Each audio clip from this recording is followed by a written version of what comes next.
Attention, cet épisode s'adresse à un auditoire averti. Il contient des scènes d'horreur et de violence pouvant ne pas convenir à tous les publics.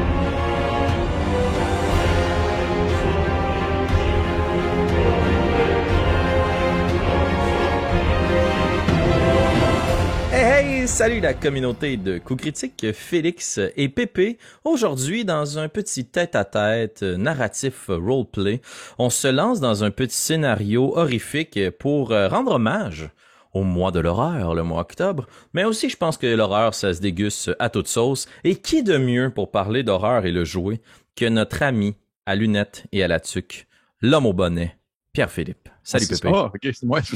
Parce qu'on s'ensemble tout, tous un peu. Oui, c'est ça la vraie. Hey, salut Félix, ça va bien? Ça va toi? Ça va super bien, merci. Déjà, je voulais dire merci de m'avoir invité pour ce one-shot pour la chaîne. Ça a été comme très sur le fly et Yes. je suis très excité à prendre part à cette aventure que tu me prépares, que je n'ai aucune, je dis bien aucune espèce d'idée, excepté quelques petites prémices. Exact. Temporel, mais c'est tout. Ouais, tout à fait. Puis ce soir, chers auditeurs et visionnateurs de la chaîne Coups Critiques, warning. Attention. La partie de ce soir va aborder des sujets sérieux, parfois traumatisants, horrifiants, et elle s'adresse donc à un public averti. On vous invite pour votre bien-être et pour le nôtre à arrêter le visionnement dès que vous vous sentez mal à l'aise. Notre but, c'est de vous effrayer un peu et surtout pas que vous ayez un mauvais souvenir de votre écoute chez nous. Alors, un public averti en vaut deux. Si jamais c'est pas pour vous, il y a plein d'autres contenus à consommer sur notre chaîne. Oui, d'ailleurs, je vous conseille fortement, si c'est vraiment pas votre jam, d'aller voir La Garde partagée que Félix anime, qui est une aventure plus légère, tout aussi prise au sérieux. Parce que nous, au fond, le jeu, c'est sérieux, mais plus légère et avec un merveilleux RP, une merveilleuse animation, une toute autre ambiance. Mais sinon, bienvenue pour ce one-shot qui me fait déjà frissonner de peur.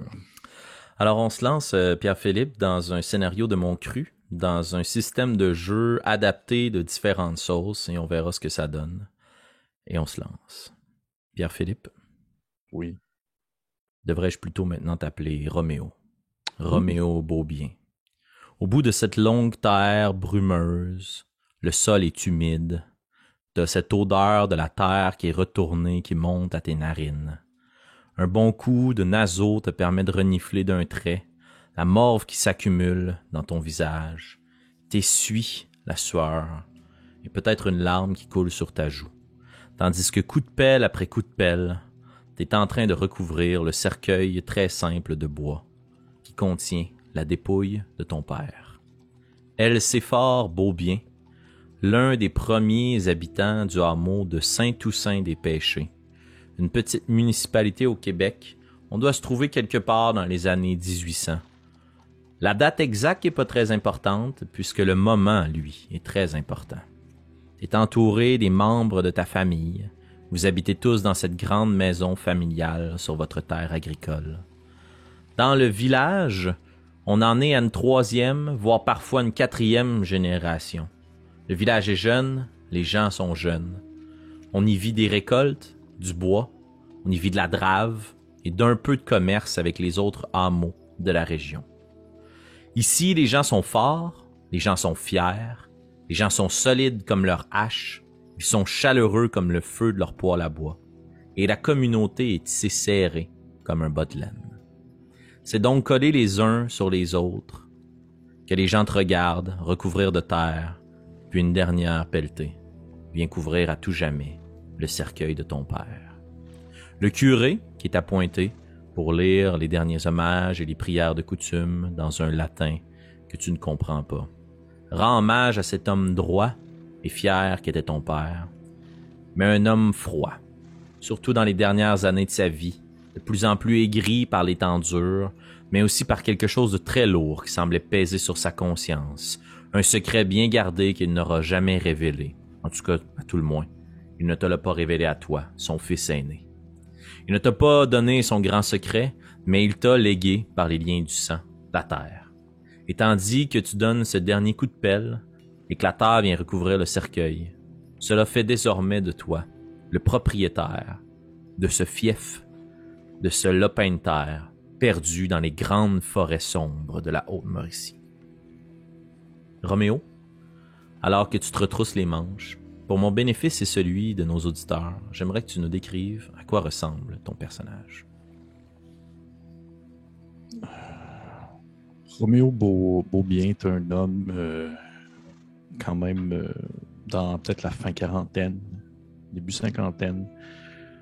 Quelqu'un qu'on pourrait facilement perdre dans la foule tellement il est d'un commun en termes de traits facial, en termes d'attitude, en termes de regard. Il n'y a pas cette espèce de petite flamèche allumée qu'on peut voir dans l'iris d'un œil là, qui laisse présager une répartie ou une intelligence quelconque. C'est quelqu'un de très moyen. C'est quelqu'un de très terre-à-terre. Il est l'homme typique des romans du terroir qu'on peut s'imaginer dans un livre québécois, là, proche de sa terre. Il est comme à l'image, si on veut, on va dire des forêts québécoises d'automne, une espèce de teint un peu brun, les cheveux bruns, les yeux bruns, d'une taille moyenne, d'une corpulence moyenne, peut-être un peu plus bâti, vu, on va dire, son travail manuel. Mais pour le reste, il est vraiment d'une communauté, vraiment la personne la plus normale que vous pourriez croiser. C'est sûr que, vu la situation actuelle, il y a, je dirais, le regard peut-être un peu plus crispé, les traits un peu plus tirés vers le bas, les sourcils un peu plus en triangle, mais il ne le démontre pas verbalement, il ne le démontre même pas en termes de... Gutturalement, il ne fait pas de bruit, il ne fait pas de son par rapport à la situation. Il est aussi silencieux que le corps de son père. Wow. OK. Ta femme... J'ai-tu une inspiration pour ça? Tout à fait, si tu veux. Je sais pas à quel point tu vas rouler beaucoup de dés ce soir. Ouais, c'est ça, je me disais. Ta femme, oui. Aurélie Bellechasse, entourée de vos enfants, avec son ventre à elle qui accueille le prochain né de votre famille, bien gonflé, console ta mère, Blanche Beaubien, qui depuis la mort de ton père, puis même un peu avant, est plongée dans un silence un peu inquiétant. Elle pleure à chaudes larmes, mais sans bruit, comme si on lui avait volé son mari, mais la parole aussi. Et le curé, un jeune curé fort fier, qui convertit tous ceux qui s'aventurent l'instant d'une messe dans sa chapelle, et récite la prière. Et ipse redimer Israël ex omnibus iniquitatibus eius. Il referme sa Bible, fait un signe de la tête, symbole de la croix, et reprend le chemin de la maison. Votre petit groupe se dirige comme ça vers la grande maison familiale. Est-ce qu'il y a une dernière chose que tu voudrais faire alors que la croix est plantée par tes frères au-dessus du cercueil? Est-ce qu'il y a quelque chose que tu voudrais faire avant de retrouver la maison pour la soirée? J'imagine que je prends comme une pause où je lève les yeux en direction de l'horizon, où on peut voir, je présume, la nature des environs, vu le temps où est-ce qu'on est, là, c'est très rural. J'ai comme un moment, si on veut, de contemplation, où en quelque sorte mon père retourne vivre au cœur de cette nature avec laquelle il a tant travaillé au courant de ces années précédentes. Je pense que ça ressemble un peu à ça. Tu prends le petit sentier sinueux qui remonte vers la terre agricole. Ton père avait demandé spécifiquement à être enterré au pied de ce grand saule pleureur qui longe une petite rivière à proximité, qui est vraiment la limite ou presque là, de votre terre familiale. Fait que tu observes la nature aux environs, tu vois une nature riche et sauvage. Puis tu tournes les talons et tu suis le reste du groupe. Et autour de toi, l'air gris, comme si Mère Nature elle-même avait su que la cérémonie était terminée. Elle avait attendu jusqu'au dernier moment. Le ciel commence à s'obscurcir, à devenir noir, camoufler les quelques étoiles qui auraient pu éclairer votre chemin. Et il y a une pluie abondante, qui est quand même toujours généralement un bon signe pour vous, agriculteurs, qui vient recouvrir et remplir les différentes rigoles dans vos jardins et sur cette terre. C'est donc d'un pas un peu plus pressé que les gens se dirigent à l'intérieur de la grande maison familiale, dans cette grande cuisine qui est combinée à la salle à manger, une grande pièce familiale où tout le monde peut se trouver un coin. Les enfants se déchaussent, tout le monde était minimalement endimanché. Le curé tout de suite se fait présenter à la meilleure table. Et ton père avait prévu ce moment, on dirait, depuis des années, puisque, sans trop se parler, les gens commencent à préparer un repas et à exercer ses dernières volontés. Ton père avait demandé 2 choses. Être enterré là où vous l'avez enterré, et que le soir de sa mort, on ne le pleure pas, mais on le fête. Avec le cœur lourd, l'esprit qui est pas trop à la fête, un de tes frères sort un petit violon et commence à égayer, si minimalement cela est-il possible, la soirée. Et ta mère, tranquillement, arrête de pleurer.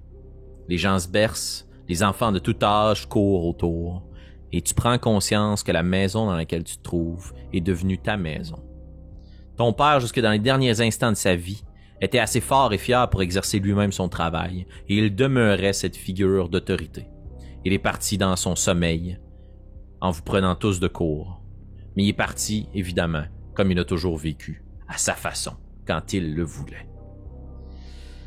T'as les gens qui mangent, qui discutent, qui racontent des histoires. « Ah, vous souvenez-vous quand papa il avait fait telle affaire? Ah, la grange au fond, le toit s'était effondré un hiver sur le poids de la... Hey, tu te souviens-tu, il avait tiré le plus petit d'en dessous? Il avait déjà même tassé un cheval, un bœuf. » Puis on raconte comme ça la légende, et du vivant devient immortel, elle c'est fort beau bien.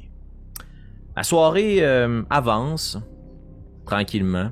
Comment est-ce que tu te comportes à travers cette vingtaine de personnes? Pour la plupart, tous des membres de ta famille et des résidents de la grande demeure familiale. Juste pour une question comme ça, maître de jeu, est-ce que je suis le plus vieux de la famille? Oui. Tu es l'aîné. C'est la raison pour laquelle la terre maintenant t'appartient. Appartient, oui. Dans ce cas, assurément que Roméo Beaubien, bien qu'il est d'accord avec le choix de son père et de sa décision, en fait de sa deuxième décision suite à sa mort, qui est de le fêter, je pense que je prends un peu mon rôle très à cœur et très tôt depuis en fait que je porte maintenant le poids de cette responsabilité. Donc assurément que je suis très sérieux assis à la table.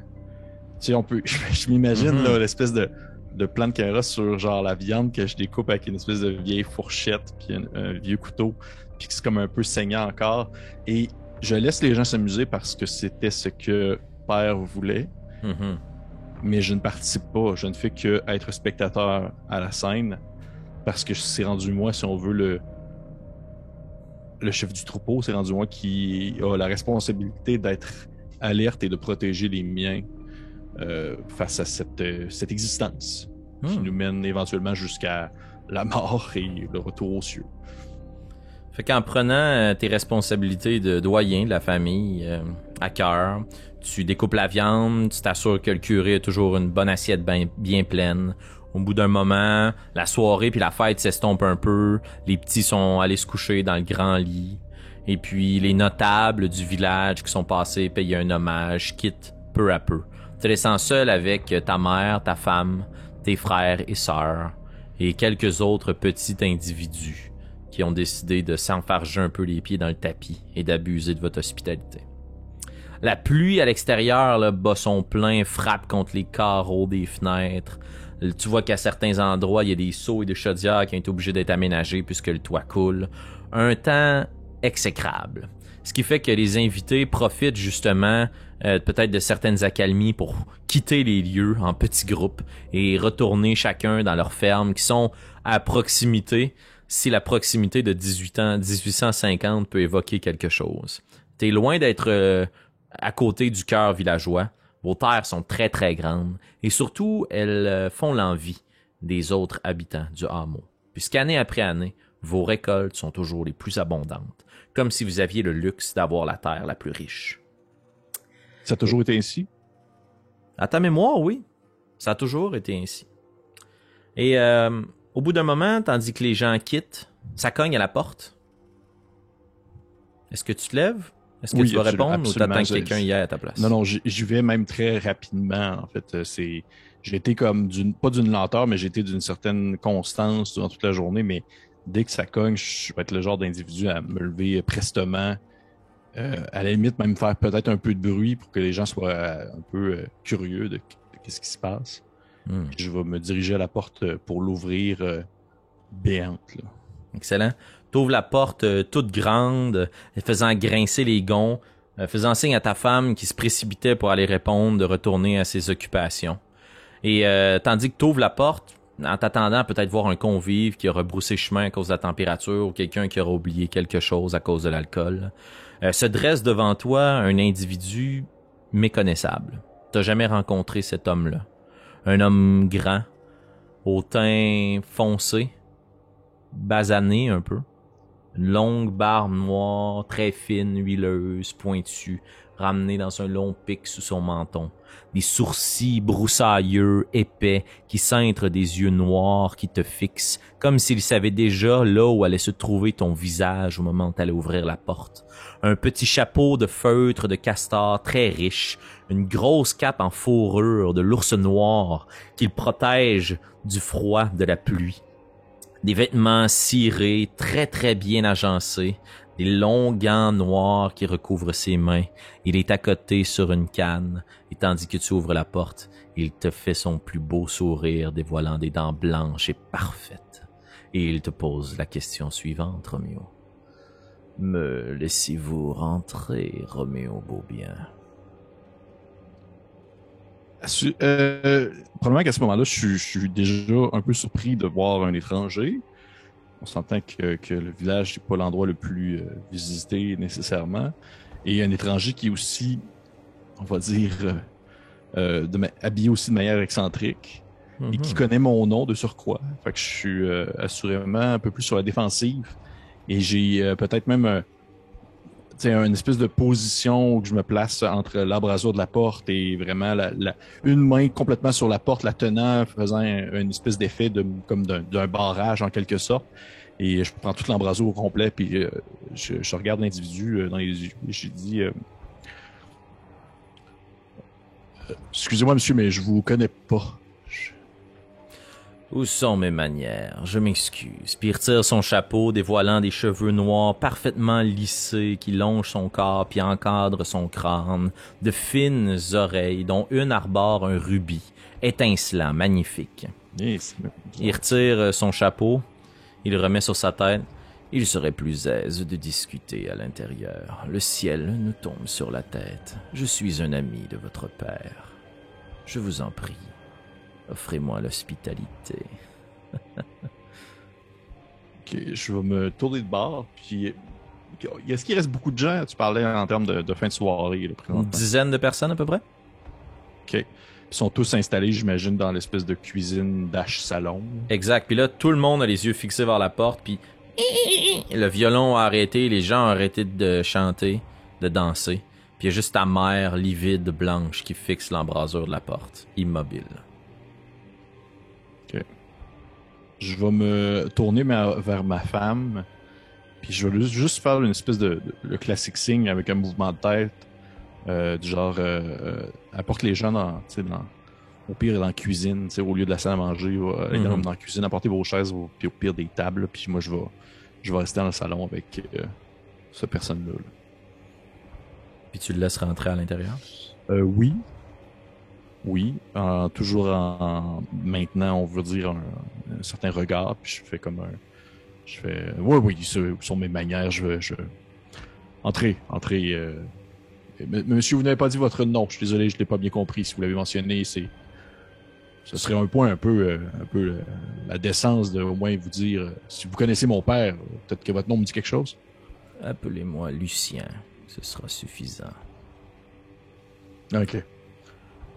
Bon, oui, rentrez, je vais juste aller. Puis là, je fais comme signe à ma femme. Tu sais, je fais signe aux enfants. Puis je suis pas agressif. Là, je suis juste comme direct. Là, tu sais. Tu vois que les gens prestement saisissent un peu l'importance de la situation, puis quittent dans les différentes chambres pour espérer aller peut-être mettre des manteaux, puis aller dans la cuisine d'été, à l'extérieur, un peu dans le froid, pour vous laisser seul avec le poêle à bois. Il y a une seule personne qui, même empressée par ta femme, refuse de quitter en s'agrippant au poignet de sa chaise berçante. C'est ta mère, qui fixe l'homme, puis qui se balance, toujours en silence. Tandis que tu laisses la place, très très rapidement, tu vois que l'individu, Lucien, met un pied à l'intérieur, puis ferme la porte derrière lui. Puis tu vois que quand il referme la porte, dans sa main, il y a un petit attaché-caisse, une petite valise de cuir, noire, parfaite, comme si elle n'avait été nullement endommagée par le temps qui passe. Il se déleste de sa grande cape de fourrure qui accroche sur un crochet à proximité. Puis tu prends conscience juste dans ses faits et gestes, puis le réflexe qu'il a eu de fermer la porte, que c'est comme si il connaissait à la perfection le lieu.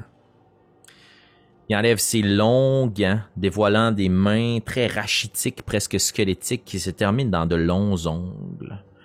Puis plus tu prends conscience de cet individu qui se dévêtit pour se mettre à son aise, accrochant son chapeau, plus tu te rends compte que ses traits ont quelque chose de particulier. Et il va s'asseoir à la table. Il pousse la chaise avec son pied, puis il dépose son attaché-caisse sur la table. « Asseyez-vous, je vous prie, monsieur. Nous devons parler affaires. » Je peux vous offrir un verre, monsieur Lucien? Oh, j'ai trop bu d'eau de vie. Sans façon. Je regarde, je jette un coup d'œil à ma mère, qui, de ce que je comprends, a un regard comme si elle le connaissait, là, du moins c'est l'impression que tu me donnes. Et puis si je fais une espèce de une grimace ou un visage genre comme « Mais qui est cet homme? » On va faire un jet contesté là-dessus, Roméo. Okay. Fait que je t'invite à rouler un des 20. Oh! Je vais rouler un des 20 pour la situation. Dans le fond, la façon dont on va fonctionner pour les jets contestés. Parfait. T'avais disparu l'espace d'un instant. J'ai eu peur que ce soit trop pour toi, Pierre-Philippe. Donc, la façon dont on va fonctionner pour les jets contestés... Non, excuse-moi. J'ai eu peur un peu, mais ça va. Parfait. Je t'invite à rouler un des 20. Je vais en rouler un aussi. Si tu fais un score qui est supérieur au mien, ton action réussit à tout coup. Et l'ensemble de tes actions mondaines courantes sont réussies automatiquement. Donc, aucun modificateur pour toi. J'ai 16. 16. Tu vois que ta mère, dans ses yeux, tu reconnais la colère des pires coups que t'as fait, là. Les pires choses, les pires gestes que t'as commis. La fois où t'as failli crever un œil à ton frère en vous bataillant dans le cour arrière, en lui lançant une grosse roche. Il y a encore une grosse cicatrice au-dessus de l'arcade sourcilière. T'as cette même colère-là pis ce jugement. Mais il y a une émotion que ta mère avait pour toujours cachée. Que là, tu reconnais ou que tu vois. Elle sue un petit peu à la peur. Puis tandis que t'as cet échange, là, visuel avec ta mère, Lucien derrière qui est assis à table. Blanche, après tout, nous nous connaissons bien. N'ayez crainte, je ne fais qu'exécuter le contrat que nous avons signé ensemble. Asseyez-vous, je vous prie. Je vais m'asseoir, mais vraiment pas de manière accueillante. Là. Je suis accoudé sur ma chaise en bois, j'ai les bras croisés et j'ai un peu quasiment presque à la diagonale pour montrer que j'ai comme vraiment peu l'intérêt de comme avoir une conversation professionnelle, peu importe ce qu'il y a avec l'individu, parce que c'est l'impression qu'il me donne actuellement, c'est l'impression d'être un homme de la ville, quelqu'un qui provient de la grosse ville, puis qui a fait quelque chose avec mon père il y a plusieurs années, puis que là, un tournant ou peu importe une manigance de contrat de quelque chose que genre juste les personnes de la ville sont capables de faire. Là.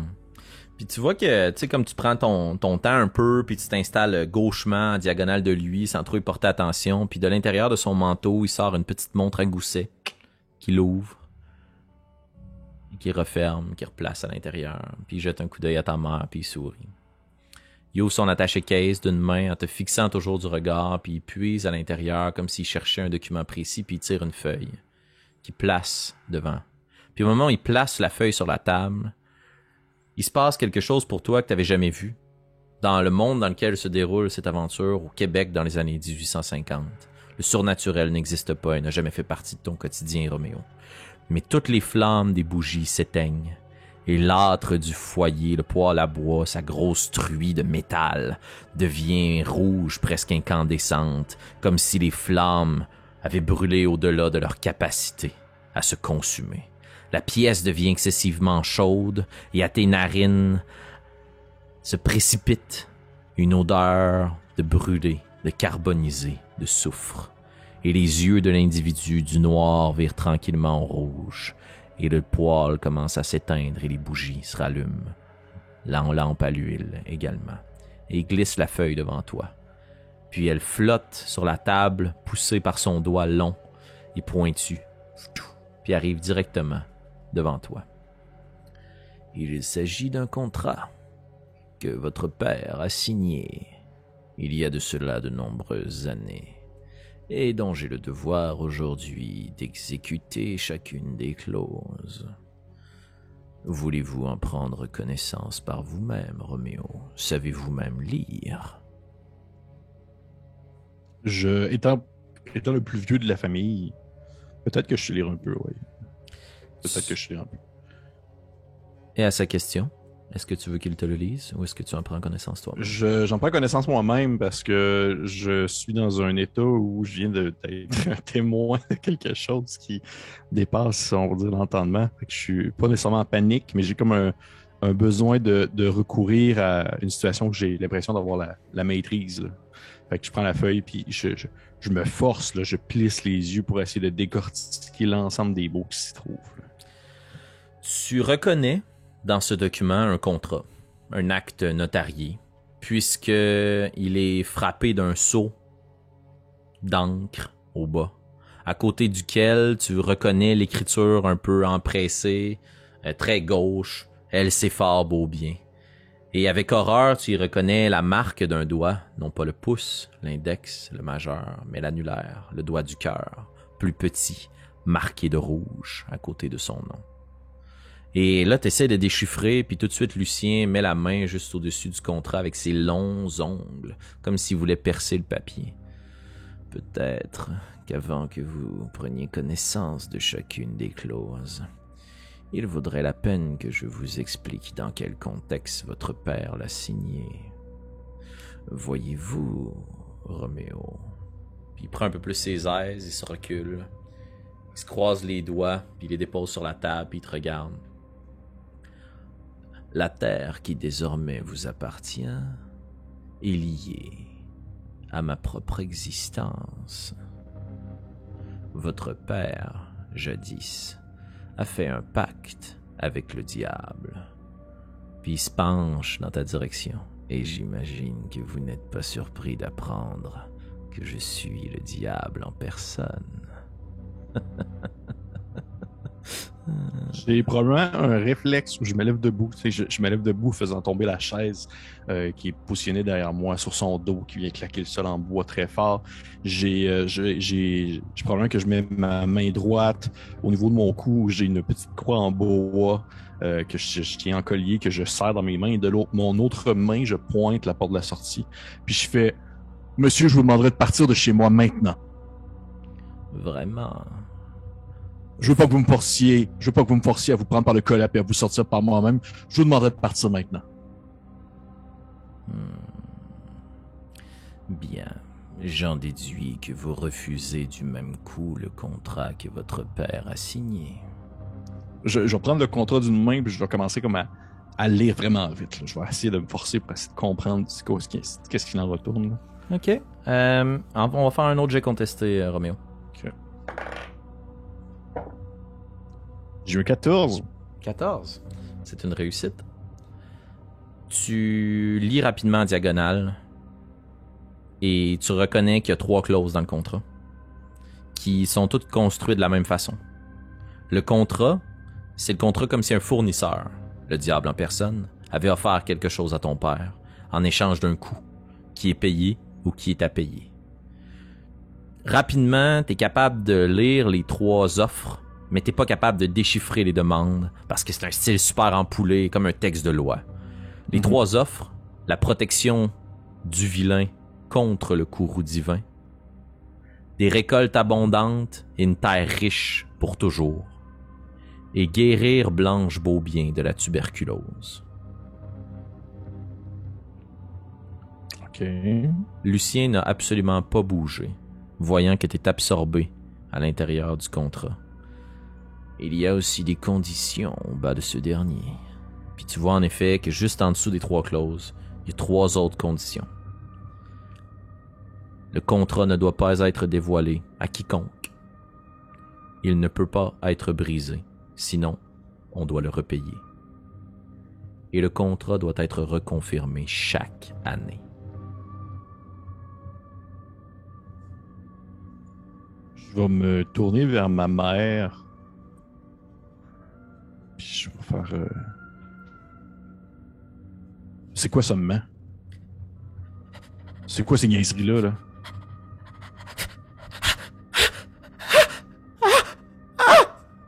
Puis ta mère commence à pleurer, puis comme si elle souffrait de longues plaintes de douleur.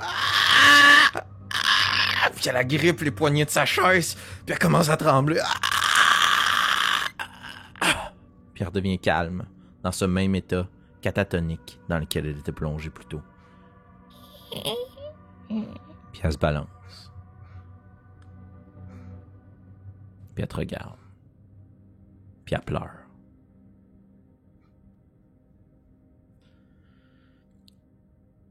Le contrat ne doit pas être dévoilé à personne. Et tant que vous ne l'acceptez pas, votre mère est liée par ce même engagement qu'a pris votre père. Asseyez-vous, je vous prie. Votre père était un être beaucoup plus raisonnable que vous, Roméo.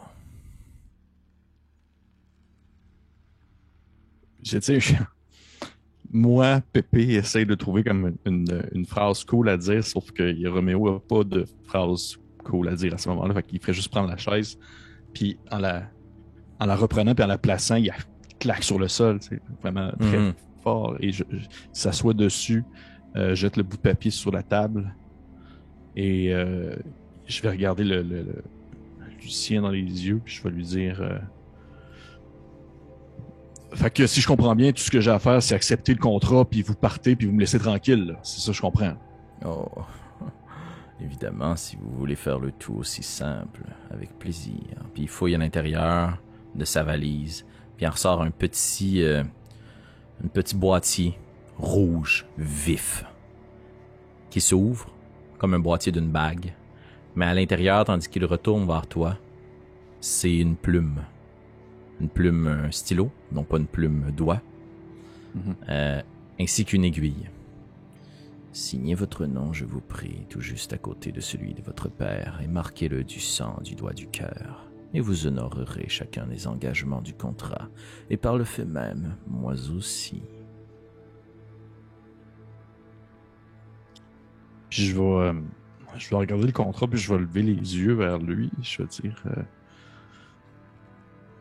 Donc, si je comprends bien, présentement, mon père est avec vous, là. Oh, oui, et avec tous mes amis. Il s'agit d'ailleurs du paiement de la première clause. Vous savez, cher chrétien, vous avez une vision si obtuse du monde qui vous entoure. Lorsque le divin vous châtie, vous voyez cela comme une punition qui est méritée par vos faits et gestes. Vous travaillez ainsi à gagner votre ciel, mais ne voyez-vous pas que le réel paradis est autour de vous? Votre père, lui, l'a compris. Il a accepté ma protection, mais en échange, il a su refuser son ciel. Et maintenant, puis il pointe la truie, le gros poêle à bois, la porte s'ouvre, puis il y a un cri qui s'en échappe et tu reconnais la voix de ton père. Ah! Puis les flammes brûlent, incandescentes, ta mère reste de marbre et la porte se referme.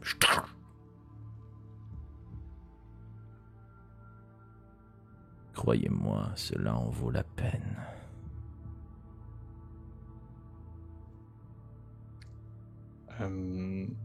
Veux-tu me rappeler que tu m'avais dit, le premier c'était la protection du vilain contre le courroux divin. Oui. Le deuxième étant la santé de la terre. Les récoltes abondantes, des terres riches pour toujours. Et la troisième, c'est une demande bien spéciale, guérir Blanche Beaubien de la tuberculose.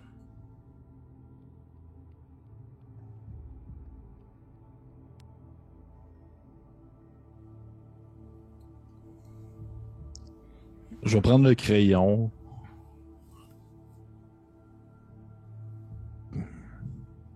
Puis je vais prendre un temps pour regarder, me tourner vers le four, le poêle à bois, là. Et je vais retourner vers le crayon, la feuille.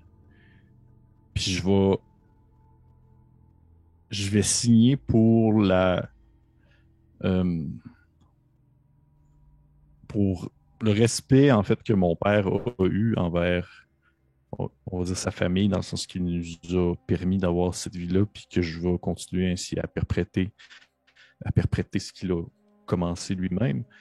Fait que je vais signer, puis ensuite, j'imagine que je pense qu'il s'attend de moi à ce que je me coupe le doigt. C'est une aiguille, juste piquer. Laissez-moi faire. Puis il va prendre ton poignet si tu le laisses faire, puis l'aiguille de l'autre. Puis tu sens je le laisse pas faire. Non, dès qu'il remet sa main, tu te débats, puis il fait juste te tendre l'aiguille. Puis tu vois qu'à la jonction de ses doigts sur l'aiguille de métal, le métal commence à devenir blanc. Prenez-le par la pointe, si vous ne voulez pas vous brûler. Je le prends, puis je vais comme me piquer le doigt, mais presque agressif, comme si je m'auto-flagellais à défaut de le frapper lui, là. Je vais aller étamper ainsi mon doigt sur la feuille en question, tout en le regardant dans les yeux, puis en lui disant que je vais lui dire c'est bien beau, là, c'est bien beau ce qu'on vient de faire, puis je comprends un peu les implications que ça demande, mais je veux que vous sachiez que ce que je fais là présentement, là, ben, même si à ma mort vous allez avoir mon âme, bon, moi, je sais que toutes les personnes qui sont dans la pièce à côté vont avoir une belle vie. Ça, c'est important. C'est fou comme vous ressemblez à votre père. Il m'a dit exactement la même chose. Et il avait même rajouté une clause, la plus dévastatrice d'entre tous, pour sauver votre mère. Puis tu vois qu'il prend la feuille, puis t'es obligé de te frotter les yeux parce que c'est comme s'il avait pris une feuille par-dessus la feuille. Tu comprends, la feuille se duplique tandis qu'il la tire. Oui. T'as ta propre copie, il y a la sienne, les deux sont identiques, elle est signée. Il relève son attaché case, la replace dedans, reprend l'aiguille, la place dans son petit boîtier, la referme, replace le tout, puis se lève super nonchalamment en silence. Il se dirige vers la porte, reprend sa cape, son chapeau, sa canne. Il ouvre la porte dans la pluie torrentielle à l'extérieur. Puis sur le pied de la porte, il se retourne vers toi, vers ta mère. Il vous sourit. Il plonge la main à l'intérieur de son manteau, regarde sa montre à gousset, la referme. À l'année prochaine, Madame Beaubien. Et n'oubliez jamais, le diable est dans les détails. Il referme la porte. Et on va arrêter cette scène là-dessus, Roméo. Mais par contre, je vais te demander de rouler un des 20, s'il te plaît. Sur une table. Ok, parfait. Oh, mon Dieu, tu me fais plaisir. Ben oui. J'ai eu 8. 8. Ah, c'est excellent. Très bien. À la suite de cette nuit, t'es visiblement secoué. Mais ta mère ne semble pas garder aucun souvenir ni ne donner aucune rétroaction. Et t'as le déplaisir de remarquer dans les jours qui suivent, tandis que tu essaies d'évoquer ou de réfléchir un peu à ça, que tu es pris dans ton silence. Est-ce que tu prends le temps de relire le contrat?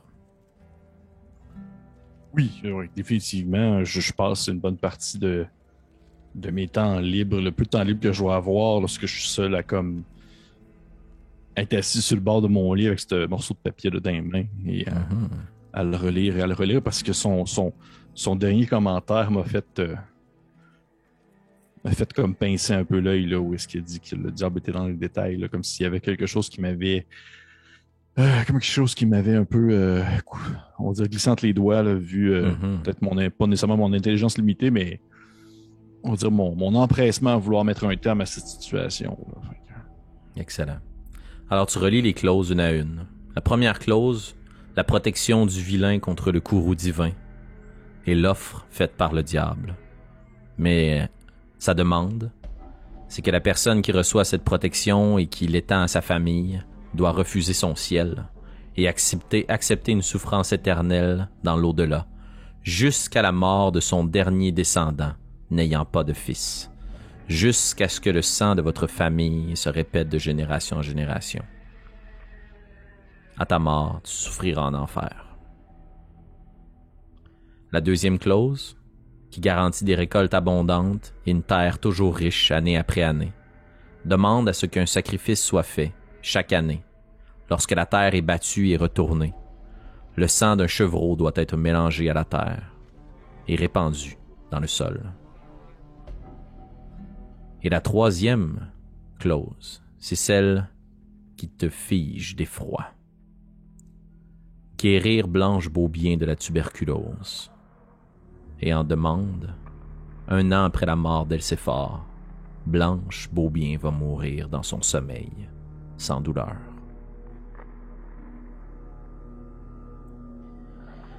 Les conditions de ton contrat, il ne doit pas être dévoilé à quiconque, sinon le contrat s'annule. S'il est brisé ou annulé, le contrat sera repayé en sang, et ce contrat doit être reconfirmé chaque année à l'anniversaire de sa signature. Est-ce qu'il y a quelque chose de particulier que tu voudrais faire maintenant que tu as pris connaissance de ce contrat, Roméo, avant qu'on se précipite à notre prochaine scène? Je pense que à partir de ce moment-là, le peu de temps libre que j'avais qui me permettait de juste, on va dire, respirer de liberté, je vais le passer à mettre en place toutes les actions nécessaires qui vont mener au fait de pouvoir respecter les différentes clauses du contrat, c'est-à-dire avoir le chevreau pour le bon moment. Ben là, ma mère, je peux pas faire grand-chose, mais tu peux en prendre soin pendant 1 an. Je peux en prendre soin, exactement. Fait que tout ce qui est possible de faire pour pouvoir, on va dire, respecter les clauses du contrat, puis je vais probablement le cacher quelque part pour que personne y ait accès, puisque personne ne doit en avoir conscience de l'existence de ce contrat-là. Et je vais être la personne la plus désagréable au monde si quelqu'un, que ce soit mon frère, un de mes frères, que ce soit un de mes enfants, qui vient me questionner sur le pourquoi du comment de cette personne qui est venue nous voir à la maison le soir du décès de mon père, ou plutôt de son enterrement, afin de ne pas, disons, éveiller le goût de la curiosité sur les aléas qui entouraient cette conversation. Fait que je vais vraiment être sec, désagréable, à la limite agressif. Excellent. Les gens constatent un peu un changement de tempérament puis de comportement chez toi au fil des saisons et du temps qui passe. Puis les gens comprennent rapidement qu'il ne faut pas poser de questions. Un matin avant la première lueur du jour, tu te diriges dans la grange. Tu saisis un petit chevreau que tu amènes avec toi dans les champs et t'effectues ta sale besogne, ni vue, ni connue, respectant chacune des clauses du contrat. Par contre, bien que la vie est bonne pour vous, que les récoltes sont abondantes, que vous êtes protégé de chacune des malédictions ou des revers que le curé utilise dans ses messes pour expliquer la présence du divin et la menace du divin. Puis à chacune des fois où tu assistes à ces messes-là, ta vision et ton regard posé sur ces discours est très différente puisque il y a quelque chose qui te résonne en tête. Le paradis est ici. Puis pourquoi Dieu devrait vous punir? Puis pourquoi le curé utilise la punition divine pour essayer de vous faire peur? Mais cette année-là, il y a une chose parmi toutes les autres. Un moment de beauté, de bonté magique, magnifique vient enjoliver ton année, Roméo Beaubien. Tu donnes, en fait, ta femme donne naissance à ton fils. Évidemment, à l'époque, les enfants sont tous très rapprochés en âge les uns des autres. Mais ça a pris beaucoup de temps avant que ta femme puisse retomber enceinte de votre dernier enfant. Ça a été reconnu comme un miracle du divin. Et la naissance, qui s'avérait peut-être un peu difficile, justement, s'est fait sans aucune accroche, sans aucun problème. Mais il y a une chose bien étrange. Sur le lobe d'oreille de ton enfant, à l'oreille droite, il y a une tache de naissance, rouge, comme une petite tache de vin, directement à l'endroit où le diable avait un rubis. Les saisons s'enchaînent les unes après les autres, et l'hiver laisse place à ce printemps. Printemps qui est synonyme pour toi de l'anniversaire du décès de ton père. Et un matin, d'une nuit presque sans sommeil, tu te précipites à la chambre et au chevet du lit de ta mère, dans l'espoir que le contrat disait faux. Et tu la retrouves, les mains croisées, sur la poitrine, un long sourire qui s'étire sur ses joues, les yeux sereins, fixant le vide, son corps froid, une odeur de brûlé qui envahit la pièce. Et comme c'était écrit dans le contrat, Blanche Beaubien est morte dans son sommeil, exactement jour pour jour 1 an après la mort de ton père. Ça dévaste entièrement ta famille, te laissant toi de marbre. Et toute la journée, à travers les célébrations, les préparatifs, les visites des gens qui rendent hommage, les pleurs soutenus de tes sœurs, de tes frères, de ta femme, de tes enfants, tu fixes la porte. Et comme de fait le soir, à la nuit tombée, il y a une pluie diluvienne qui s'abat sur ta terre. Et ça cogne à la porte. Est-ce que tu réponds, Roméo? Oui, je suis pas trop. Oui. Je vais ouvrir avec euh,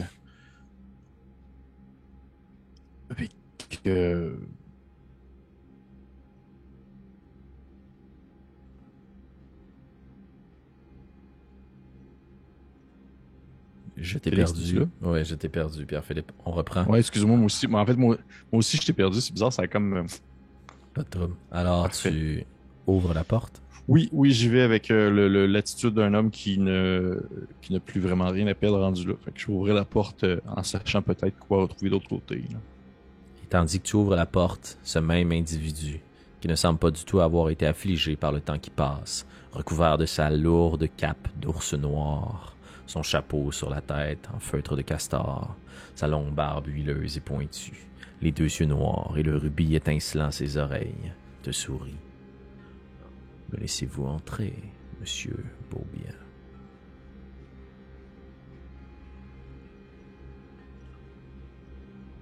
Est-ce que la dernière année s'est bien passée?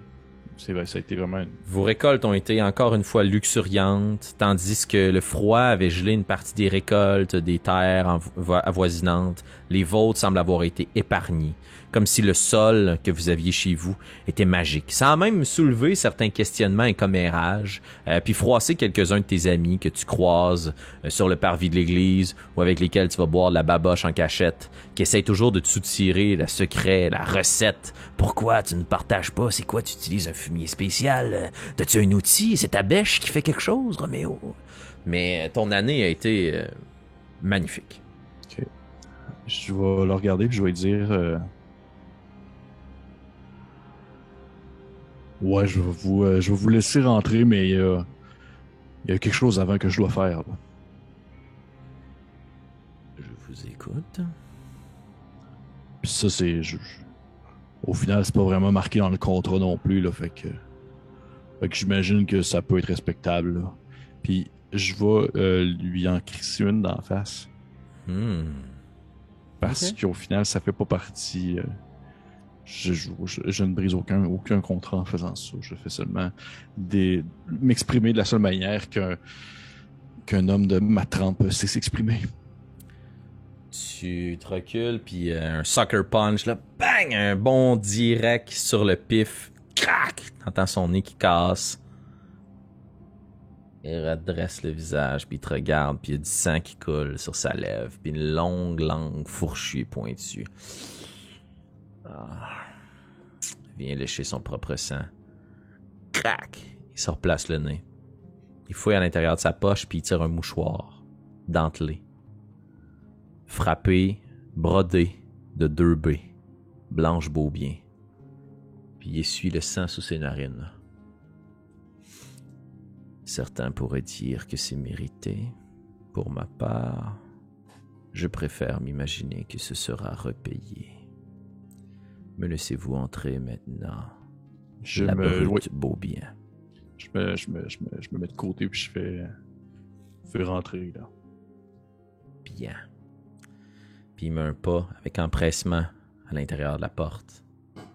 Puis un deuxième, puis il rentre à l'intérieur. Puis du même geste machinal, accroche sa peau d'ours, son chapeau, dépose sa canne, enlève ses gants. Puis t'as quasiment un moment où tu vas l'arrêter parce qu'il prend sa main nue puis il la pose directement sur le poêle qui chauffe pour chasser l'humidité dans la pièce.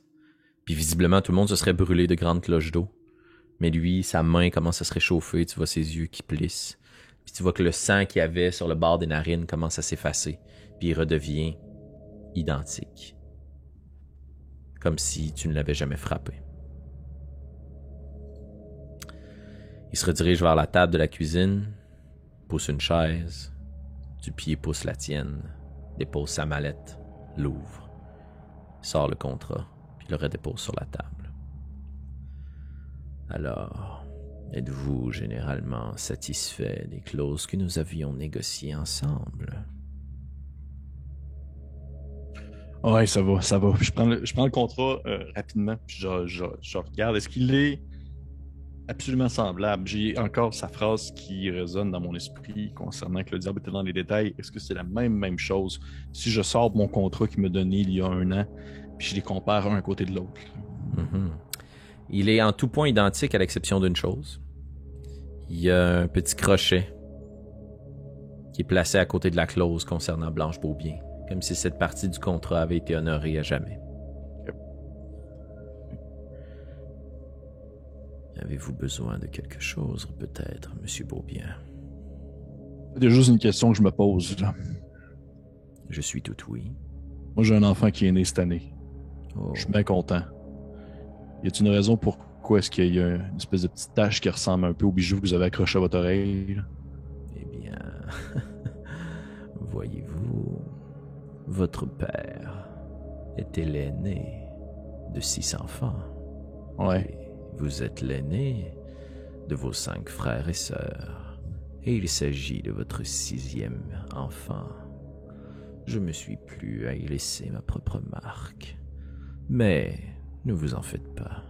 Aucun mal, bien au contraire, ne l'affligera.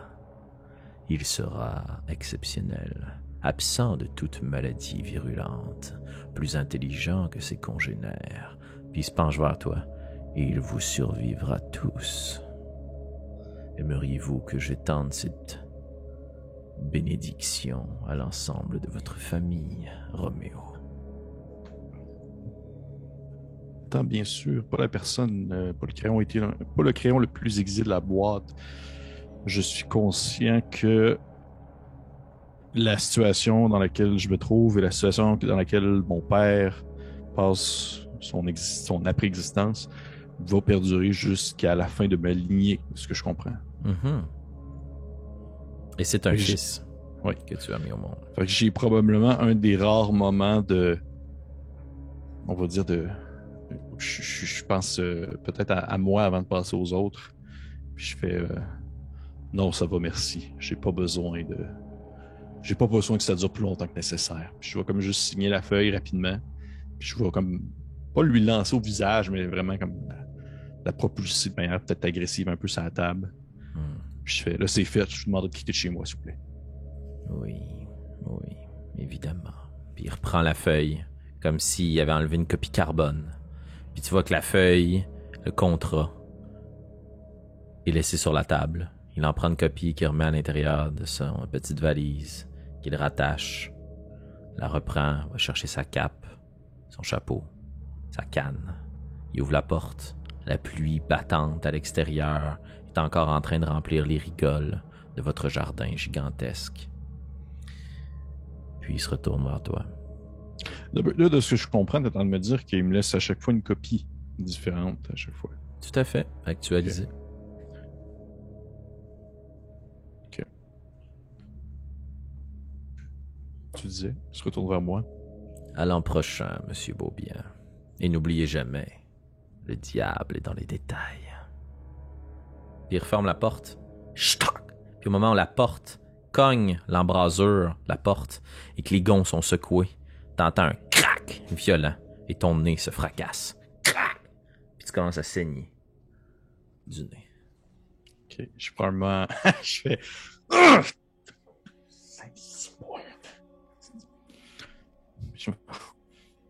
Puis je regarde autour pour être sûr s'il y a des gens qui ont été témoins, si on veut, de la finalité de cette rencontre, ou si je suis encore tout seul. Seul, avec ta tristesse, tes questions. Mais quand tu regardes autour de toi, le gros poêle à bois brûle d'une lumière et d'une chaleur incandescente, et la chaise berçante dans laquelle ta mère se tenait tous les jours et se berçait tous les soirs semble être animée. C'est probablement le vent que tu te dis. T'espères que c'est le vent, en fait. Et je vais te demander de rouler 2 des 20, s'il te plaît, de me donner tes 2 résultats indépendants. Encore des événements? Oui. Parfait. Oh! Oh! J'ai eu j'ai eu dans les 2 extrêmes, j'ai eu un 2 et j'ai eu un 19. Mm-hmm. Avant qu'on poursuive cette aventure, Pierre-Philippe, en tant que bon maître du jeu, tout va encore bien pour toi? Ben ouais, je serais... Fantastique. Ben oui, c'est bon. Pas. Je veux juste m'assurer que t'as pas peur des gros poils à bois. Non, ça va. Ça va. C'est arrivé une fois quand j'étais très jeune, qu'il y a un poêle à bois qui est tombé sur moi pendant que je dormais devant. Mais sinon, à part ça va. Excellent.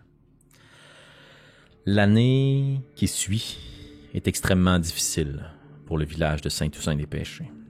À ce point difficile qu'elle divise même la population, puisqu'une autre vague d'épidémie de tuberculose s'abat sur vous. Les gens sont contaminés les uns après les autres, mais votre famille semble en être entièrement exemptée. Vous avez même le privilège de pouvoir procéder rapidement au dernier rite funéraire de votre mère, dans le sol qui se dégèle, à quelques pas de distance de la tombe de ton père. Et le curé qui est présent sur place répète les mêmes prières, procède de la même façon au dernier rite funéraire. Mais il y a une chose que toi t'as vue, une chose que toi tu reconnais, et que pour respecter les conditions de ton contrat, tu ne peux pas partager. Mais la croix qui ornait la tombe de ton père, à la base de cette croix blanche, c'est comme si elle avait été brûlée, consumée. Et la terre à l'endroit où ton père est enterré est comme beaucoup plus fraîche et chaude que l'ensemble du sol qui commence à dégeler de ce printemps tardif. Et cette année-là, malheureusement, bien que toi et ta famille propre, vous soyez épargnés par la maladie, tes frères qui sont allés dans un camp de bûcherons plus au nord semblent avoir contracté la tuberculose. Et 2 d'entre eux ne reviendront jamais. Mais toi et tes enfants, malgré parfois peut-être vos imprudences, ta femme vous semble être protégée contre ce courroux divin. Est-ce qu'il y a quelque chose de particulier que tu voudrais faire par rapport à ce que tu as vu sur la tombe de ton père? Par rapport à la tombe de mon père, non. Sauf que j'en viens à penser que le contrat stipule, puisque maintenant c'est moi qui est, on va dire, la personne qui signe le contrat, ça stipule uniquement mes enfants ainsi que ma famille, c'est-à-dire que mes frères et sœurs ne sont pas protégés de la dite chose. Eh oui. Okay. Tes 2 frères aînés, Adrien et Albert, meurt cette année-là de la maladie. Est-ce qu'il y a quelque chose d'autre de particulier que tu voudrais faire cette année-là? Des questions que tu voudrais te poser? Des gens que tu voudrais aller voir? Est-ce que tu veux briser l'une des conditions de ton contrat, Roméo? Non, je pense pas. Je pense que j'en suis rendu à un point où est-ce que, comme le dit si bien le proverbe, le diable s'occupe de nous et nous, on s'occupe des autres. Donc, je m'occupe de ma famille du mieux que je peux jusqu'à la prochaine année, jusqu'à ce qu'ils reviennent me voir. Et sans nécessairement dire que je me crois, je me pense maudit ou peut-être, on va dire, je dirais, désacralisé en tant qu'individu. J'ai comme des réflexes de vouloir tester les limites de mon état actuel en, si j'essaie de rentrer dans l'église du village, qu'est-ce que ça fait? Si genre j'essaie de me bénir, je prends exemple de l'eau bénite, puis je me trempe les doigts, puis après ça je me le mets dans le tronc, qu'est-ce que ça fait? Et des choses comme ça. Tout ce qui est en rapport avec ta confession de foi, ta pratique de ta foi, ne semble pas du tout être altéré. Le seul rictus peut-être qui se dresse sur tes lèvres à un certain moment, c'est quand tu es hésitant à rentrer dans la chapelle, puis que finalement tu le fais, puis qu'il se passe rien. Tu te rends compte qu'au final, la seule chose qui t'empêchait d'entrer, c'était ta peur à toi. Tu es donc la même source de ton propre mal-être par rapport à ta religion et à ta foi. Il y a des événements, par contre, au cours de cette année-là, qui sont troublants pour toi, puis que ta femme commence à questionner, sans jamais rien te poser comme question, parce que les fois où elle te posait des questions sur tes rencontres, t'as été très agressif, sans jamais la frapper, évidemment. Mais t'as des réponses secs, bêtes. Et c'est que tes nuits, parfois tu te réveilles en hurlant. T'as de terribles cauchemars. Tu crains même de tomber dans le sommeil. Et à toutes les fois, pendant quelques mois, tu fais toujours les mêmes rêves qui vont te torturer pendant des années. Tu te promènes dans ton village, à Saint-Toussaint-des-Péchés, et tu frappes aux portes des gens. Et quand ils te laissent entrer à l'intérieur, les gens à qui tu serres la main, ceux desquels t'ébouriffent les cheveux, les gens à qui tu rêves, sont frappés de la tuberculose. Et un matin, tu te réveilles en hurlant parce que tu t'es vu dans le camp de chasse avec tes frères. Puis le moment, quelques semaines plus tard, où le coursier est venu chez vous, en traînant sa lourde calèche, en retirant son petit béret pour vous annoncer le décès de tes frères, t'en étais nullement surpris. Les semaines et les mois passent, les saisons s'enchaînent. Et au printemps, à l'anniversaire du décès de ton père et de ta mère, dans une... Oui, Pierre-Philippe?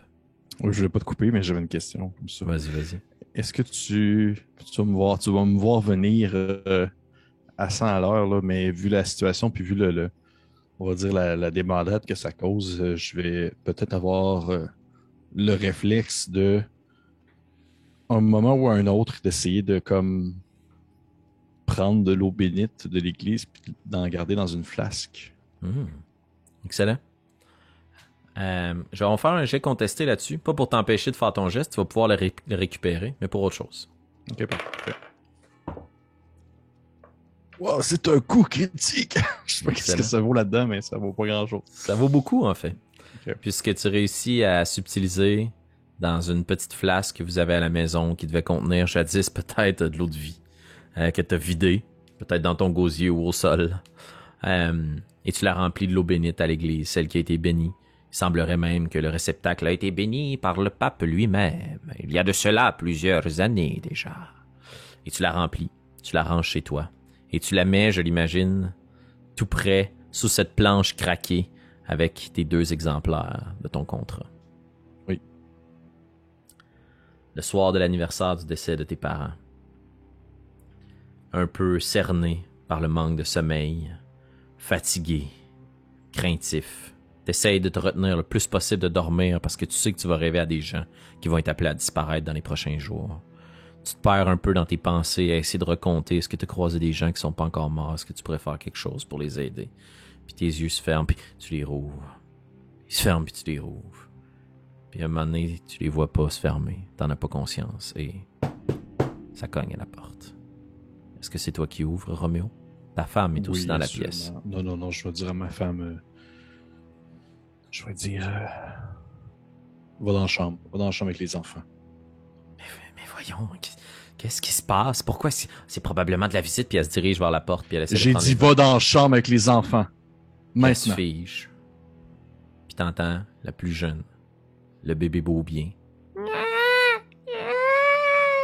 qui semble hurler de douleur après ton avertissement. Puis elle quitte en le prenant dans ses bras, puis en te jetant un regard ténébreux. Quelques minutes qui ont passé, mais ça n'a pas recogné à la porte. Tu t'y rends. Est-ce que tu ouvres? Oui, définitivement. Ce même grand personnage, avec la barbe noire, huileuse et pointue, ses deux yeux sous ses sourcils épais, fournis, lève son petit chapeau de feutre de castor pour te tirer une révérence, le replace sur sa tête, reprend la canne, ajuste sa cape de fourrure d'ours noir.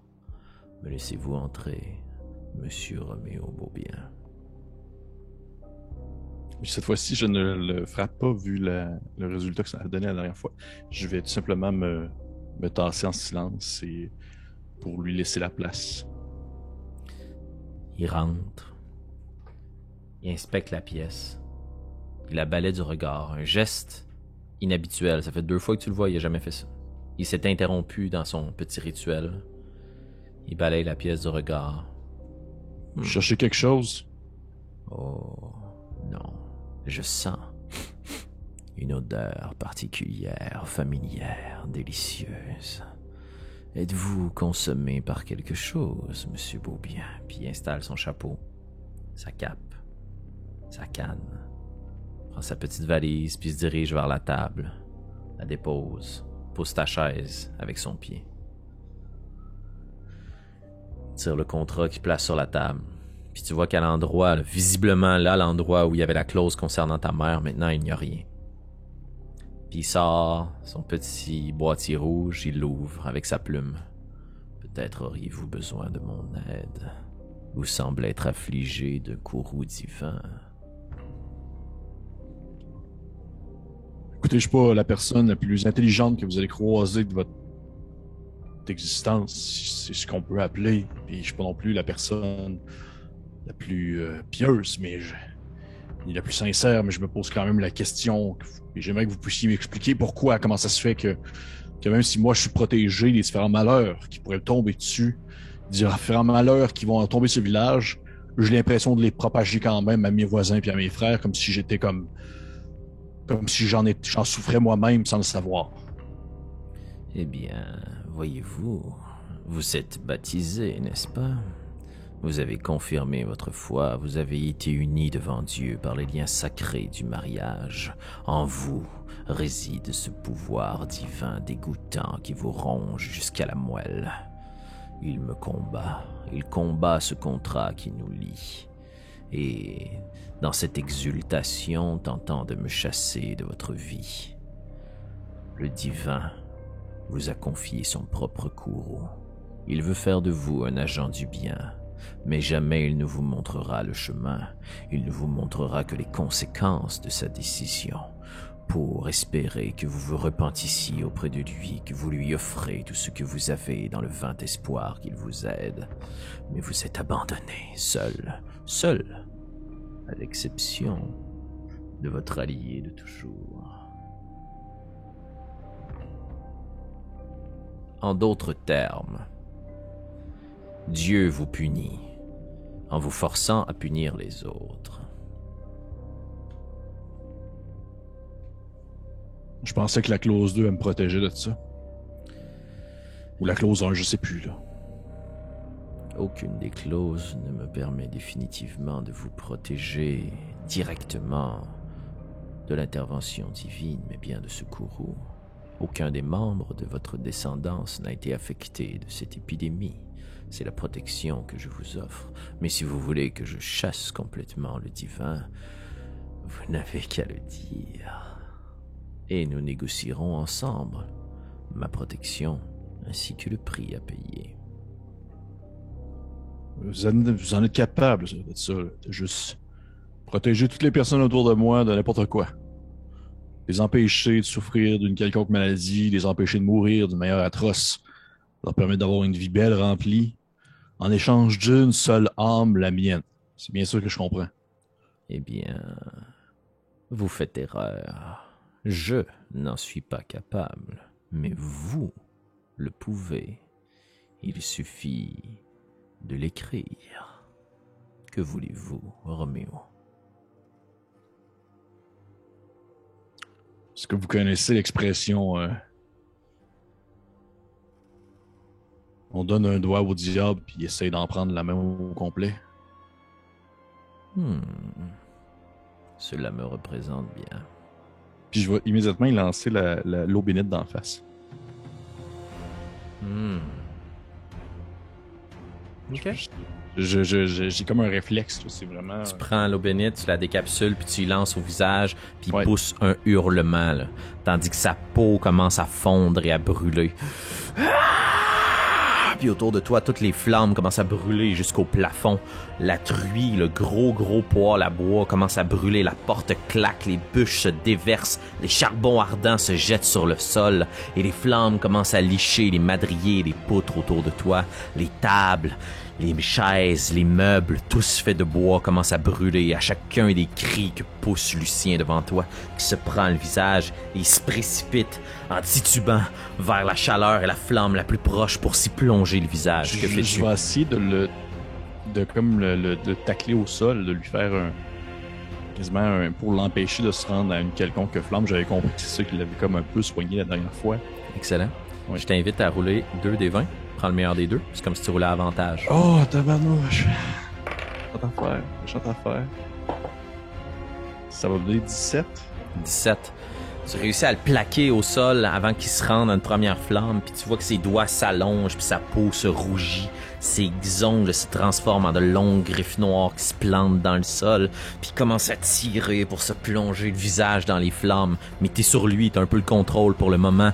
Mais de la façon à califourchon que t'es installé sur lui, tes pantalons commencent tranquillement à s'imprégner dans ta peau et tes cuisses commencent à brûler au contact de son corps. Tout autour de toi, les flammes commencent à brûler entièrement ta maison, à lécher les murs, puis à grimper à travers l'escalier. La fumée est dense, puis t'entends les gens crier à l'étage dans les différentes chambres en se demandant quoi faire. Puis t'entends juste sa voix qui résonne à travers ses cris de douleur. Ne pas révéler le contrat! Puis avance vers les flammes. Que fais-tu, Roméo Gauguin? Je vais hurler à ma femme de sortir de la maison avec les enfants immédiatement. Et je vais essayer de le un peu. J'imagine parce que ça fait 2 années de suite quand il venait, il y avait comme une pluie torrentielle dehors. Est-ce que c'est encore le cas à ce moment-là? Tout à fait. Ok, je vais essayer de comme faire une espèce de roulé-boulé avec lui pour essayer de l'amener vers l'extérieur, en quelque sorte. Ok, t'essaies de le tirer puis de le traîner à l'extérieur. Ouais, puis au pire rouler avec, là, un peu comme quelqu'un qui fait pas de la lutte, là, mais comme de la lutte olympique, là, tu sais, quand tu te mets comme à rouler avec quelqu'un. Excellent. On va faire un chien encore une fois contesté, peut-être à avantage. Tu vas réussir de toute façon. C'est pour savoir si tu te blesses en le faisant. Ok, parfait. J'ai eu 13. 13. T'es capable de le traîner, puis tu le tires à l'extérieur, puis tu vois qu'il essaie de griffer le plancher, puis les flammes tout autour de vous commencent à être de plus en plus intenses, commencent à te brûler même un peu au passage, mais tu réussis à te couvrir tout juste au moment où il y a un madrier qui tombe, puis t'entends des cris à l'étage, puis des pas précipités, mais tu perds un peu contact, puis tu perds contact avec le réel, et pendant un instant, tu sais pas si ta femme et tes enfants, tes sœurs qui habitent dans la même maison que toi, sont sortis. Mais tu sais que toi, tu sors. Puis tu traînes cet individu, puis tu le traînes, puis tu te lèves, puis tu lui donnes un coup de genou dans la face, puis tu le traînes par le collet, puis tu l'empoignes, puis tu l'amènes, puis tu le jettes à l'extérieur. Puis au moment où tu le jettes à l'extérieur, tu vois qu'il se retourne vers toi, puis son visage fondu, sa peau derrière a laissé place à un crâne rouge, 2 yeux noirs vides qui te fixent animés d'une flamme.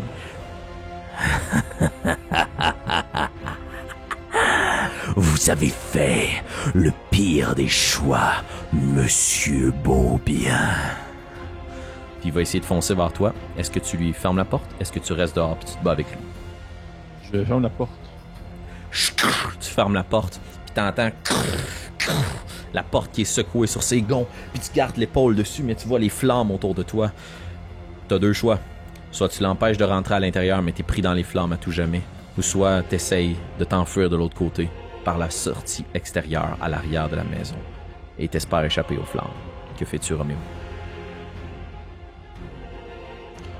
Là, si le contrat n'est pas renouvelé, c'est-à-dire que est-ce que mon âme lui appartient tout de même? À toi de voir. On verra bien.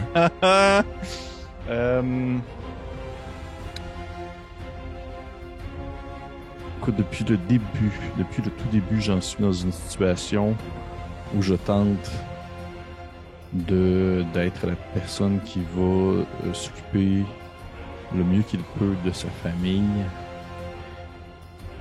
Et actuellement, je dirais que j'ai plus à empêcher cette personne-là de rentrer, permettant peut-être justement à ma femme de partir par la porte arrière que de le laisser pénétrer l'endroit et ne pas savoir ce qui va s'en suivre vu, on va dire, l'espèce de bris de contrat qui semble vivre entre nous deux. Fait que je vais tout simplement souffrir, on va dire, un avant-goût des flammes éternelles si c'est le cas présent et rester à l'intérieur pour l'empêcher de rentrer. Excellent. Tu gardes l'épaule sur la porte avec ses assauts répétés, puis tu l'entends répéter des prières sataniques, horrifiantes, qui auraient fait reculer la plupart des hommes. Mais ta résolution est telle que tu maintiens la porte. La fumée commence à embrouiller tes sens, à t'empêcher de respirer. T'entends des cris au loin, des gens qui semblent t'appeler, très au loin. T'espères même à l'extérieur. T'espères. Et tu ne sais pas à quel moment tes yeux se sont fermés. Mais tu te retrouves dehors.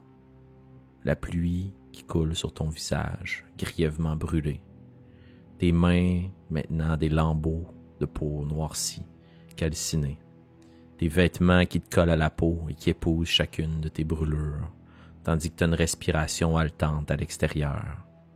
C'est comme si quelqu'un t'avait entraîné, ou est-ce que tu t'es extirpé toi-même des flammes. En sursaut, tu regardes autour de toi. Il semble y avoir personne. Surtout pas la personne que tu recherches. Tu auras survécu à cet affront. Mais est-ce que le contrat a été brisé? Ça te prendra 1 an pour le savoir. Par contre, tu as affronté le vilain. Et c'est la raison pour laquelle je vais te demander de rouler 3 des 20, s'il te plaît.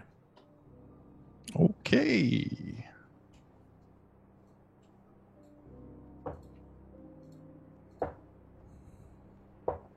Tu veux mon résultat pour les 3? 3 résultats indépendants, ouais. OK, j'ai 3, 6, 3. Et est-ce que tu peux rerouler le dernier, s'il te plaît? Bien sûr. 8. OK. On l'a décalé puisque tu l'as eu tantôt. 3, 6, 8. Excellent. Dans les jours qui suivent, le petit hameau de Saint-Toussaint des Péchés va pleurer ses nombreux disparus. Les nombreuses personnes qui, d'une façon inexplicable, ont été entièrement consumées par les flammes qui ont brûlé successivement les bâtiments les uns après les autres. La maison, la grande maison familiale, est complètement réduite en cendres. Malheureusement, dans cette course effrénée vers la vie, ta femme a survécu. Mais seul ton dernier poupon a réussi à s'extirper des flammes avec elle. Un incendie a ravagé l'entièreté du village. Près de la moitié des habitants y ont péri par les flammes ou en tentant d'aller récupérer des biens qui leur sont si précieux. Si bien que dans l'année qui a suivi, les gens se sont réfugiés dans la chapelle et dans les différents bâtiments qui appartenaient à l'église pour tenter de retrouver une vie. Mais après les flammes et après le deuil, c'est la faim qui a criblé entièrement la population, puisque des immenses infestations d'insectes ravageurs ont complètement détruit vos récoltes cette année-là. Et tes récoltes particulièrement sont pires que les autres. Ta terre est devenue du sable salé, carbonisé, des cendres, du soufre.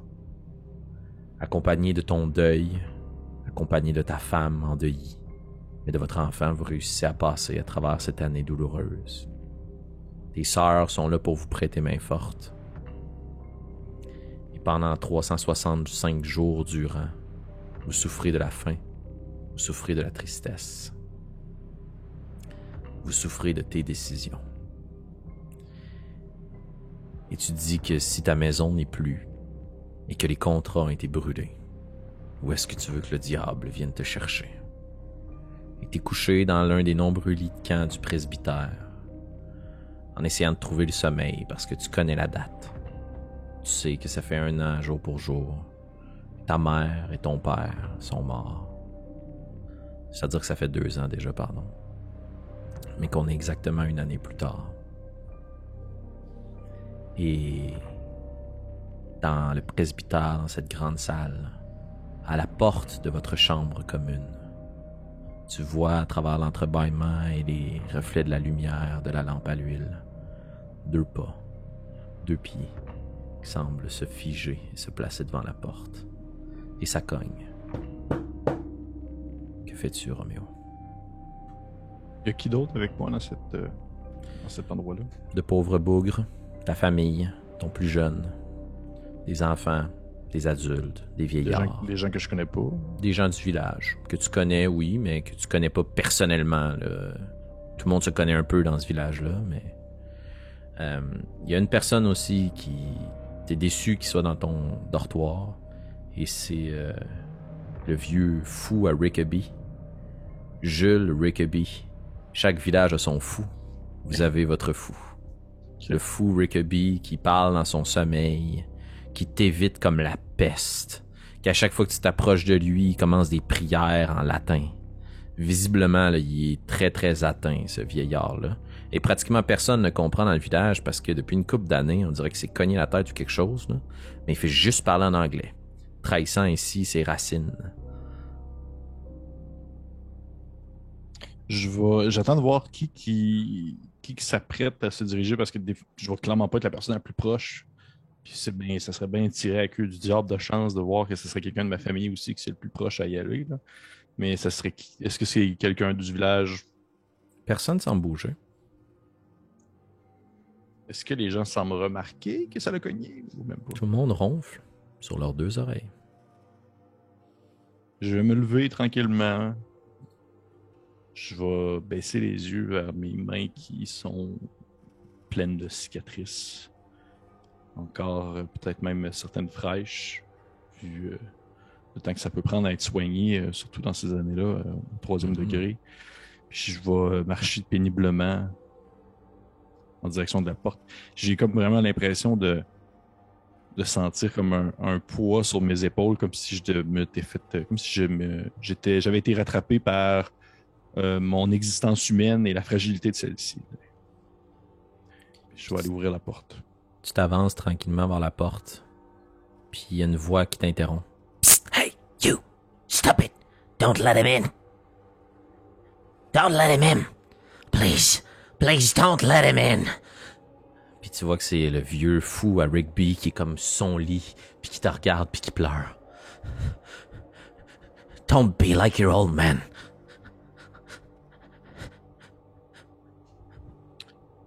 Puis en même temps, il n'y a pas de tort dans le sens que j'ai rien à gagner maintenant. Allez, je veux dire, c'est fini. Là. Je veux dire, je suis aucunement protégé par ce qui s'ensuit. Fait qu'effectivement, il y a comme raison. Je vais juste comme faire un chemin de tête puis reculer. On dirait que c'était peut-être par le réflexe d'aller répondre. Puis je vais juste aller retourner me coucher, ignorant le cognement. J'ai plus rien à gagner. J'ai plus de... Le contrat est plus actuel. Là. Puis tu vois que le vieux Rickaby, tandis que tu t'arrêtes net, fixe les 2 ombres sous la porte, se lève de son lit. Puis dans un français un peu cassé, il te regarde. Il est venu pour te prendre.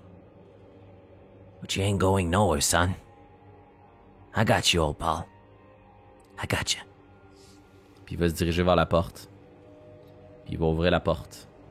Il va pousser la personne. Il va la refermer derrière lui. Puis il y a un cri glacial de l'autre côté. Et le silence.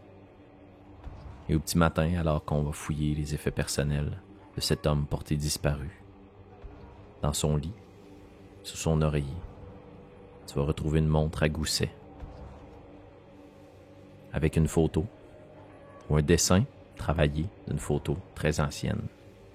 Tu reconnais tout de suite ton père et le vieux Rickaby ensemble à l'intérieur de cette photo-là, dans le revers de la montre.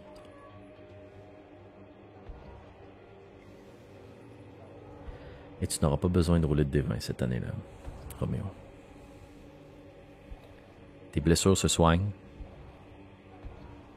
L'ambiance est lourde dans le village, mais les gens sont forts, les gens sont fiers.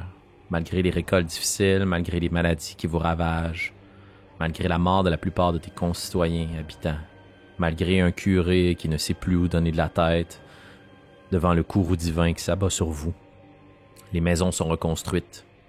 Est-ce que vous prenez la décision de reconstruire ta maison? Oui. Je la reconstruis exactement pareil comme elle était, à quelques exceptions près. Je change de place de quelques centimètres, ou même peut-être que j'inverse le positionnement de l'endroit où normalement il déposait son chapeau et où il accoterait sa canne, comme pour ainsi briser, si on veut, l'effet de répétition que ça pouvait apporter. Excellent. Ça prend beaucoup de temps à reconstruire cette maison, l'hiver est particulièrement rude cette année-là. Mais vous réussissez, toi puis les autres gaillards du village, qui compensent un peu tes blessures, sachant le terrible fléau qui s'est abattu sur ta famille, à reconstruire ta maison un peu différemment. Et 1 an plus tard, jour pour jour, t'as les yeux fixés vers la porte. Ah oui, j'ai passé une horrible année, là. Je m'attends à n'importe quand, là. Au bout d'1 an. Au bout d'1 an, cette nuit-là, l'attente est interminable. Et au bout d'un moment, tes yeux s'ouvrent, aux premières lueurs du jour, avec le chant des oiseaux à l'extérieur. Et c'est ton enfant, ton fils, le dernier né qui vient te réveiller, en te frappant sur le genou. Il était estomaqué que, à son oreille, la tache de naissance si caractéristique qu'il avait a disparu. Il te sourit, il te regarde, puis comme seuls les enfants peuvent nous fournir de tels moments paranormaux, il va juste te mettre la main sur le genou, il va te regarder, puis il va te dire « Je crois que c'est fini, papa. » Et en brisant cette répétition parfaite, le diable étant dans les détails, même en ouvrant la planche, où jadis peut-être, dans une autre vie, dans une autre maison, t'aurais caché les choses. En te rendant à la tombe de ton père, tout semble être rentré dans l'ordre. Mais ça ne t'empêchera pas, Roméo Beaubien, année après année, à cette même date fatidique, d'être frappé d'une nuit blanche, à halluciner des coups à la porte et à espérer que jamais plus on ne vienne honorer ce contrat qui te liait au diable. Et c'est ainsi qu'on va terminer notre aventure, Pierre-Philippe. Oh shit, man! Très très cool. Hey, Félix! Très cool, man. Merci. Merci à toi, Pierre-Philippe. Merci à vous, chers auditeurs de Coups Critiques, merci. d'avoir été avec nous jusqu'à la fin de cette partie. Je sais qu'on a abordé des thèmes qui sont plus difficiles. J'espère ne pas vous avoir plongé dans de sombres souvenirs. Je vous remercie d'avoir... C'était tendu. Mais c'est tendu encore, je le sens, là. J'ai comme... C'est ce genre-là. OK. Je ne dévoilerai pas chacune des finalités possibles, ni même le contenu de cette table aléatoire, puisqu'on aura peut-être le plaisir sur la chaîne de faire vivre cette aventure à d'autres personnes, qui sait, en voyant où le destin les mènera. Ceci étant, je veux te remercier, Pierre-Philippe, de t'être prêté au jeu, de t'être mis en danger pour cette aventure. Merci à toi. J'espère que j'ai été bien réactif à la situation. Je me suis trouvé peut-être un peu ballsy avec la passe de l'eau bénite. C'était excellent. Mais ouais, je l'ai comme bien filé. Je trouvais que ça fitait dans le personnage. Tout à fait. Merci. On vous invite à aimer notre page Facebook, à nous suivre sur nos médias sociaux, à vous abonner à notre compte YouTube. Si vous nous écoutez en audio, en podcast, abonnez-vous à nos différentes chaînes. Si vous avez envie de nous soutenir avec quelques pièces d'or, assurément non maudites, nos contrats d'engagement sont bien moins compliqués que ceux de Lucien. En échange de vos quelques pièces, on vous fournit du contenu exclusif ou bien en primeur sur notre compte Patreon. Je vous remercie d'avoir été là en très grand nombre et souvenons-nous que le diable est dans les détails.